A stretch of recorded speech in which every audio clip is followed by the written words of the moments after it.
Isang school counselor ang nakatuklas ng isang nakakagulat na sikreto. Ang mga administrator ng kanyang paaralan ay nagbebenta ng confidential mental health records ng mga estudyante sa mga college recruiters at pharmaceutical companies. Pinalaan siya. Matanggal sa trabaho, mawawala ang lisensya niya bilang counselor. Pero naalala niya ang mga estudyanteng nagtiwala sa kanya. Ang mga kwentong ibinahagi nila sa kanyang opisina. Sa loob ng ilang buwan, lihim niyang kinopya ang mga ebidensya. Gabi-gabi, habang lahat ay natutulog.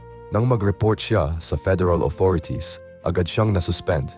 Nagsimula ang legal battle, pero ang kanyang ebidensya ay naging susi. Criminal charges laban sa mga administrator. $2 milyong na multa sa paaralan. Isang magulang ng estudyanteng naging biktima ay nag-nominate sa kanya para sa National Counseling Ethics Award. Ngayon, siya ay State Student Privacy Advocate na may mas mataas na sahod at mga speaking opportunities sa buong bansa. Sabi niya, "Hindi ako naging bayani dahil wala akong takot.